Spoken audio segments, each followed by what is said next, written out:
Hello po. Magandang araw, mabuhay na araw para po sa lahat ng mga Windra fanatics, Windra Fortune, Windra. At ngayon po ay meron tayong suggestion ng mga tao na nagbabasa at nakikinig sa amin ng mga komento na gusto daw nilang mapanood ang tungkol sa tarot, kung anong nakikita sa tarot sa isang senadora na ngayon po ay talaga namang uh, kadikit lagi sa pangalan ng isang kilalang mambabatas din na batang-bata na napaka-agresibo na maglabas ng mga katotohanan.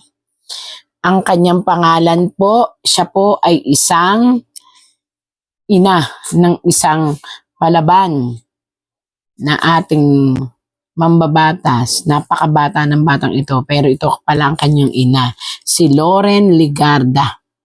Kilala naman natin si Loren Legarda, di ba? Kung ano yung mga pinagmulan niya. So, dito, kung anong nakikita ng tarot, again and again, kahit makarating po sa kinauukulan, ito po ay for entertainment use lang. At hinihiling ko po sa inyo ang malawak na pag-unawa. Ito ay isang tarot. Kung ano po ang sinasabi ng tarot, yun lang po ang aming babasahin o aking babasahin. Ipakita mo sa akin tarot kung ano ang nakikita mo kay Binibining Loren Legarda. Loren Legarda. Again, i-reshuffle natin. Mas maganda yon kaysa yung ito, pag ni-reshuffle, nakabaliktad, anything goes wrong. Anything. Ayan. Loren Legarda. Pakita mo sa akin kung ano nakikita mo sa kanya. Tarot. Ito, dito tayo sa ilalim kukuha. Oops.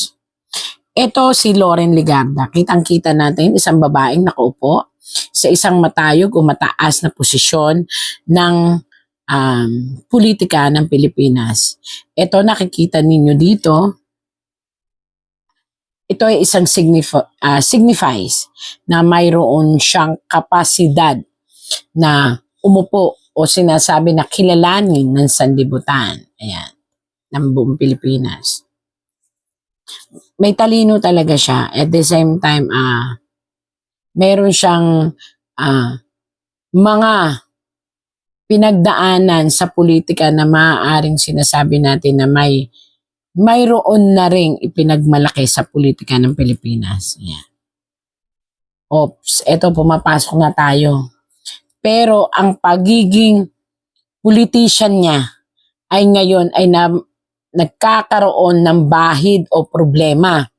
Dahil nakita ninyo ang isang babae, siya rin ito, nakaupo, tapos ngayon ay isang babae na namumroblema at tali ang kanyang mata, nakapiring ang kanyang mata, ang katawan niya ay nakatali dahil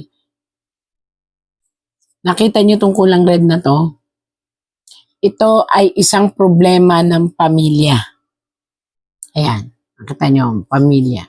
Siya ay napipiringan ng mata at siya ay gustong kumilos pero hindi siya makakilos kasi siya ay nahahati ang opinyon. Nakita niyo ito? Mga espada. Ito ay mga kasamahan niya sa politika. While meron siyang dinaramdam na agam-agam. When we say agam-agam sa English is kaba, takot. Kasi mismong sarili niyang kadugo, which is anak. Ayan nga, nakapula siya. Ang sa ngayon ay dumaranas ng napakaraming batikos at bilang isang ina, hindi niya kayang, kahit ano pa ang pinagdadaanan nilang mag-ina, hindi niya kayang masaktan kahit salita ang kanyang anak ng mga tao sa paligid niya. Kaya hati siya. Hindi niya alam kung saan siya. Ano ba talaga ang kanyang parte? Sa anak ba niya? O sa mga kasamahan niya? Na nagbibigay ng masasakit na batikos tungkol sa pagkatao at mentalidad ng kanyang anak. Ayan yan. Bakit nasabing mentalidad?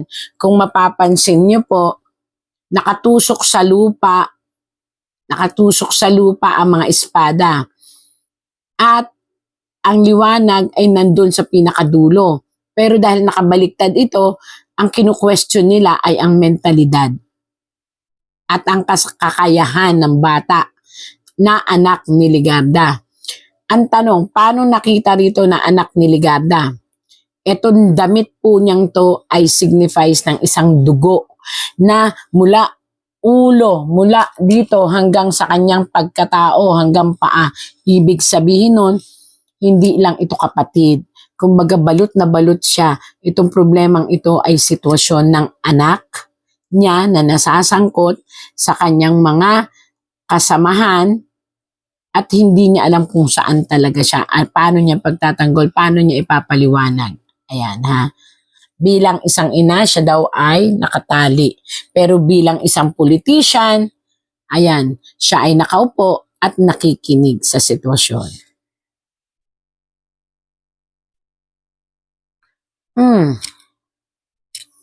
Ito again and again, papaliwanag ko po. Para ako nagkukwento. Kung mapapansin nyo, eto siya kanina, di ba, si Ligarda. Eto ngayon yung sinasabi ko sa iyong anak. Bakit pumasok ang kanyang anak at bakit ito ay signifies ng kanyang anak? Kasi sa ngayon, ang kanyang anak ay nasa bingit ng panganib. Nakaitim siya, nakatapalodo siya ng itim. He is being covered by a black coat. And when we say black coat, ito ay isang delikadong parte ng buhay. Maaari siyang mamatay or maaari din siyang nabuhay. Paano ko nasabi na maaari siyang mamatay? As you can see, mayroon ditong blood stain. Pagkatapos, mayroon ditong mga cup. Ibig sabihin, yung cup na yun ay ginto. Ayan o, kitang-kita, ginto na nakatumba. Ang ibig sabihin noon, nanganganib ang buhay niya sa mga cup, information, sa mga detalye na hawak niya. And it can give difficulties sa isang ina na ang kanyang anak ay nasa bingit ng kapahamakan. Dahil lang, ayan o, may dugo o, di ba? May stain, may cup, may stain, tapos cup. Dahil lang, dito, nakita nyo to, sa mga tao ito, signifies naman ito ng mga tao na nakatayo.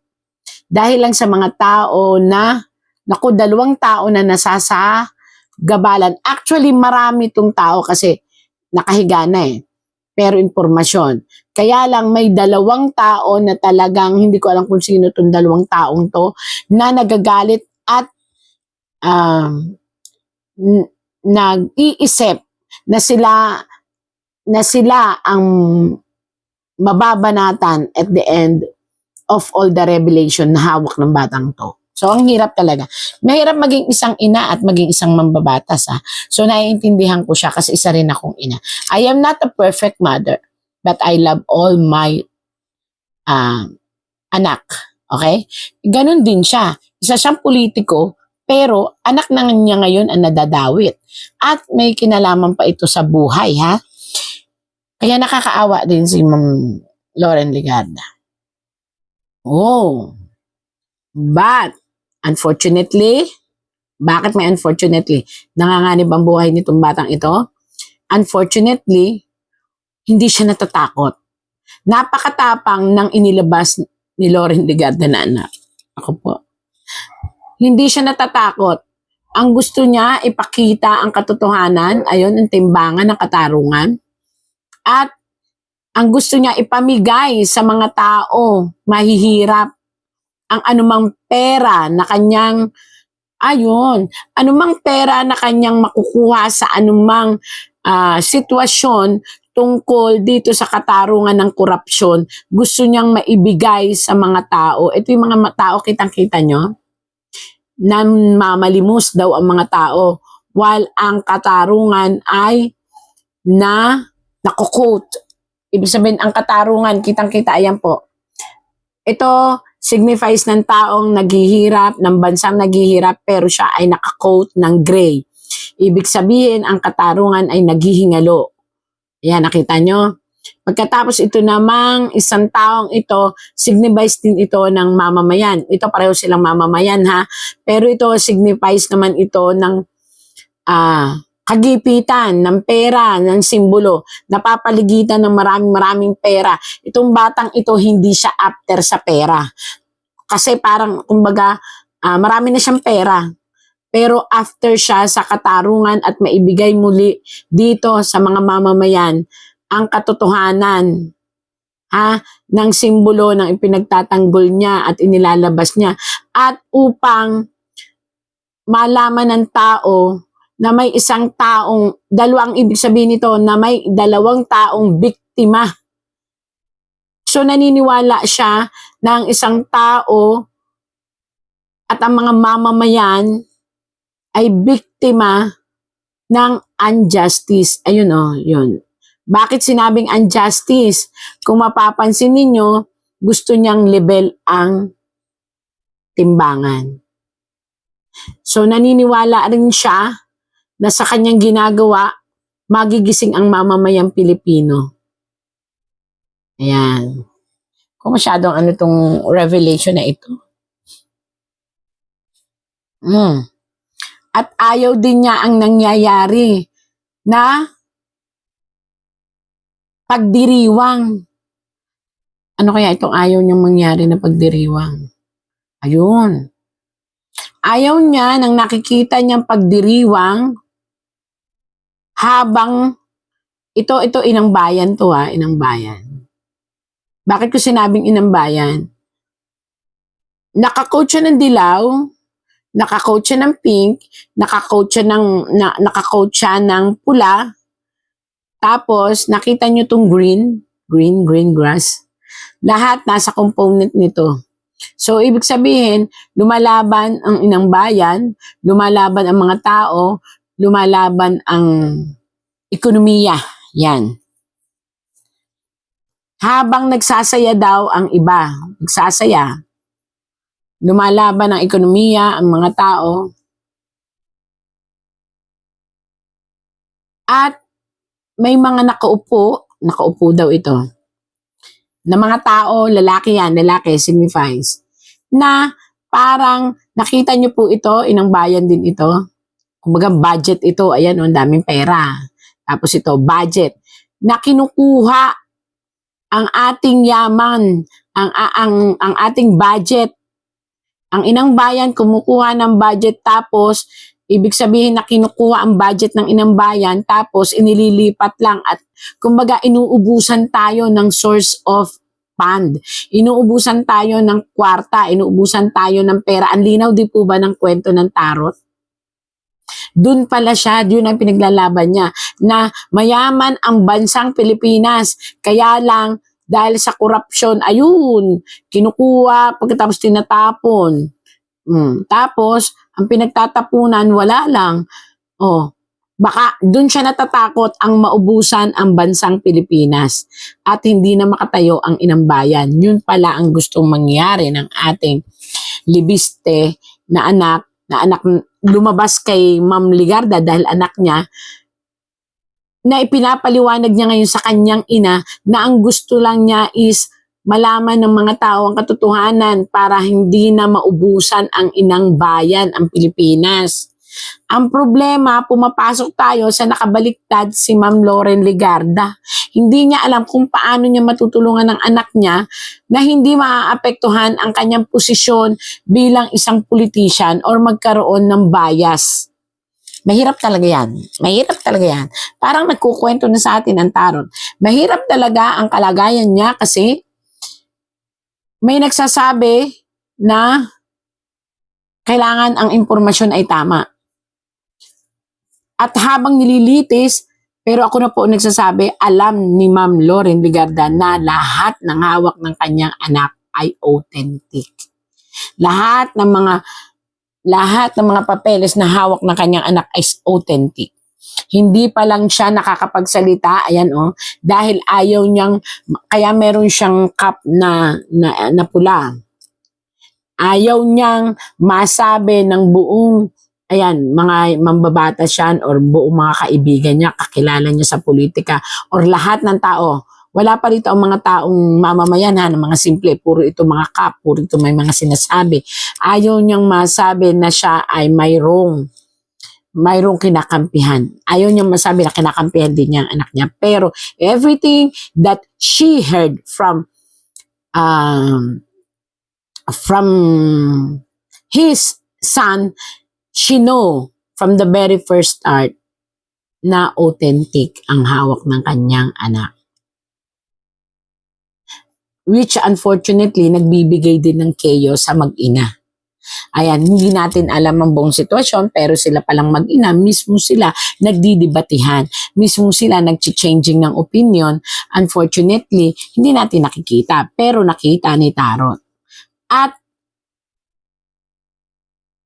in the part of Ma'am Loren Ligarda, ayaw niya kasing masabi na ang anak niya ay may kinikilingan whether sa isang kampo o kabilang kampo. Tama nga naman.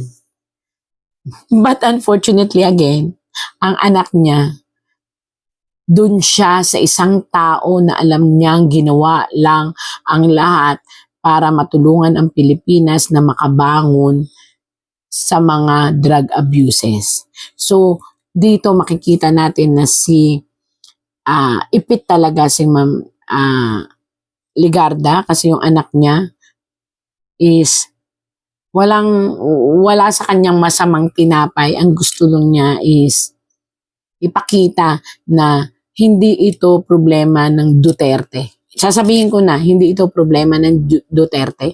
Kung hindi, they are being blamed. Ito ay problema ng korupsyon at ng Pilipinas. Na gusto niyang patayin yung korupsyon sa Pilipinas. Which parang nahihirapan si Ma'am Loren Ligarda. So, ang hirap. Bilang isang ina, bilang isang mambabatas, at bilang isang politiko na gumagawa ng batas, ang hirap. Lalo't mag-ina pa kayo. Isang wrong move can cause chaos to both nanay and ina. Nanay and ina.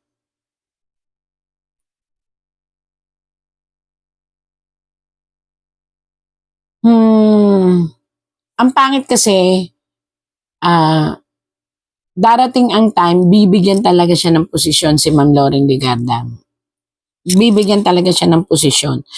Though, doon sa sitwasyon na siya ang makikinig sa lahat ng,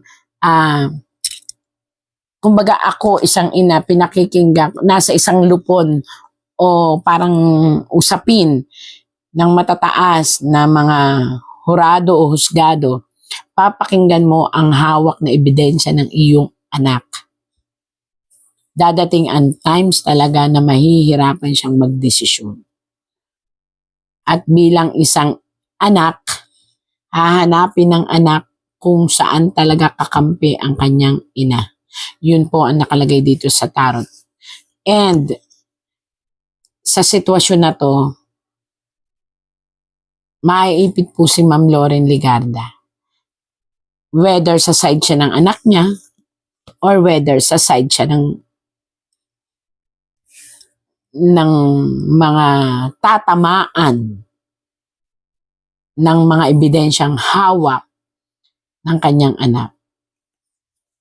Pero, ito, kung makarating man ito kay Ma'am Loren Ligarda, nakalagay po talaga sa tadhana na ang anak ninyo ang mag-expose ng lahat ng mga katiwalian na nalalaman niya. Hindi lang po isang alam niyang katiwalian. Napakarami pong ipinagkaloob sa kanya. 1, 2. 2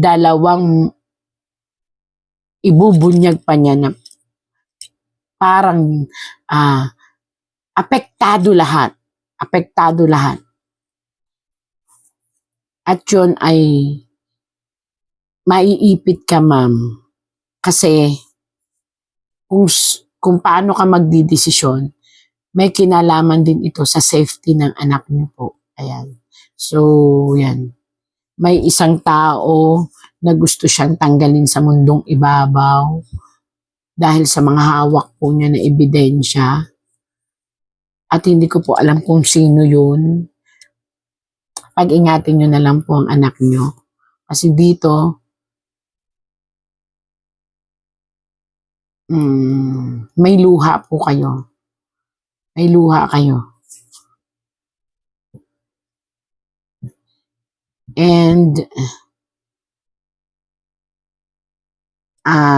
fair decision. Fair decision ang gusto nyo mangyari, pero maaring bilang isang ina, ayan o, ang payo po ng tarot is pagtibayin nyo ang inyong tahanan bilang isang mag-ina. Dahil dadating ang end of the story, kayong dalawa ay magkaalyado. Dahil sa papel na itong hawak, at nakita nyo po ito po ay isang karpintero.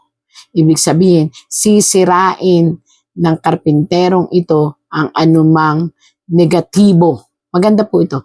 Ang anumang negatibong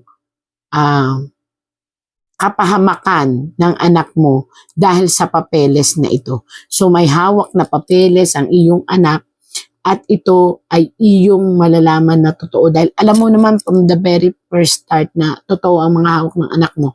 Kaya lang, ayaw mong gumalaw kasi nasa isa kang tahanan o nasa isa kang institusyon na ikaw mismo ay ang mga nasa papel na ito ay kakilala mo din.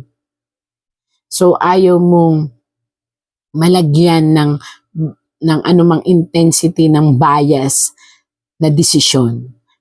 Pero sa dulo, kayong dalawa ay magiging magkakampi. Although dadanas kayo, yung sinabi ng tarot, na iiyak, magkakagulo, may takot. Sa dulo ng laban, sasamahan mo ang anak mo. Kasi alam na niya, at alam mo, at malalaman ng buong, yan nga, ng buong palasyo, ng buong sambayanan, na ang hawak niya ay may saysay. At ito ay magiging kalakaran ng history ng Pilipinas. Malalagay ito sa kasulatan ng Pilipinas ng isang libiste na anak mo ay nagbunyag ng isang lihim o papeles na mayroong kinalaman sa lahat ng negatibong nangyayari sa Pilipinas. At doon, mas kailangan ka ng iyong anak, madam. Ang kahilingan ng tarot po ang naghiling ha, ako pinagbabasa. Nakita nyo, isa kang babae, pero dito ipinakitang isa kang lalaki. Bakit? Kailangan mo daw maging matatag bilang isang mambabatas, at ang lakas mo ay dapat maging isang lalaki, at maging firm ka kung ano man ang desisyon na ibibigay sa iyo at ibibigay mo rin sa anak mo. Kinakailangan mong maging isang babaeng lalaki. Bakit ko sinabing babaeng lalaki? Ang itsura po nito ay lalaki, pero ikaw ay nakakapa na pula, which signifies of tapang, at asul na signifies siya na ito ay itsura lang ng lalaki, pero ang puso mo, dahil nga kailangan mo maging matatag bilang isang babae na may pusong lalaki sa pagdidesisyon. Dahil dadaan kayong mag-ina sa paglilitisan. Ibig sabihin, ang anak mo ay lilitisin mo o ang anak mo ay pakikinggan mo. Yan. At sa huli, hindi mo gugustuhin mapahamak ang anak mo. At ilalabas ninyong mag-ina ang tulong na kailangan ng mga tao, o hindi magiging united kayo. Kaya, suportahan nyo lang po ang inyong anak. Yun lang po nakalagay dito sa tarot. At ang lahat ng ito ay masusulat sa history ng Pilipinas, at ang lahat ng ito ay magiging pangmulat ng mata ng sanglibutan ng Pilipinas. Ayan po. And again, bilang isang ina at isang politician, nararamdaman kita, Ma'am Loren Legarda. Kaya lang, kailangan po kasi ng katotohanan ng buong sanlibutan. Kaya ang mangyayari dito, ikaw mismo ay makikinig sa lahat ng papakita ng anak mong ebidensya. At dahil dito, tanging Diyos lang po ang dapat nating makapitan, lalo na sa sitwasyon yung mag-ina. Again and again, sa lahat ng pagdadaanan ng buhay ng tao, laging may milagro. Sa lahat, God sent miracle every day. Salamat po.